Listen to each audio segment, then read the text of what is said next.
any type of art form makes the learning richer and deeper. And growing up in the 70s, I was old school. I wasn't a good artist, or I didn't think I was. And the kind of arts that this program offers allows everybody to shine, and everybody to be creative, and everybody to be celebrated. It takes away stereotypes, and it makes the learning real, and it makes kids feel authentic. And I think that that's something, being authentic and real, is very 80s in terms of education. And the art, I used to say that it enriched what we did, but now I think it's more than enriched, it's necessary. It's necessary to make the learning real. Every time I work with Alice and we do a lot of planning together, I'm learning something different. When she's teaching a mini art lesson, I'm automatically translating in my mind, well, how is that going to translate to the writing process, or revising and editing, which is so hard to do for kids when it comes to writing. They're willing to do it in art. So really, not only am I learning art lessons from her, but I'm able to translate what she does into the classroom with my own subject, and that's huge. I also think that one of the things about working with another partner is when she's giving a mini lesson, I'm looking around and I'm getting to gauge the expression on the kids' faces and see who's really paying attention, who's struggling. And when you're in front of the room, you're not doing that. You're delivering certain information to everybody. It always makes me stronger. I mean, being a teacher can be a lonely process. You really don't know how good you are until you have someone else say what you're doing wrong or what you could do better. And it totally makes me stronger, makes me think in different ways. And I'm hoping I do that for Alice too. Having another person in your classroom as a teacher doesn't make it easier, like you divide and conquer.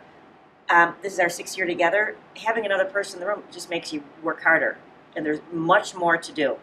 I mean, it is easier in some ways to work on your own, but easier isn't always better. Right, and I think we raise the bar for each other as one of our main things, right? Like cheerleader, we have each other's back. Yeah. We've learned that every day and every unit doesn't need to be perfect. It needs to be good enough, and we trust each other to make it right.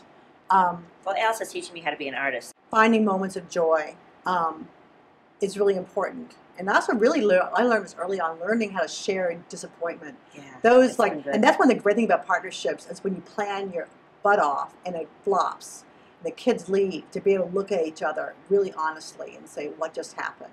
And so to build those moments of honesty of both of when it goes right and when it goes wrong, is really important. You know, the longer that I'm with you, the more vulnerable I can be. And it's interesting that you start saying, well, I want to impress you, or I want to do this or that. Nothing feels better than able to bare your soul or say what you're good at or not good at. And you can really do that with a partnership where you're working hard together to have the kids be better than what they are. It really becomes about them, but it's never about one individual teacher. It's about us as a team. It's really lonely being a teacher by yourself. And I am in a small school. I don't have other teachers really to collaborate with on a daily basis. And there's some real joy in sharing the good days and the bad days and revisiting things. Recognizing success and recognizing failure and how to navigate between those two things. Both looking to students to show you what's working, but to check in all the time with each other. So.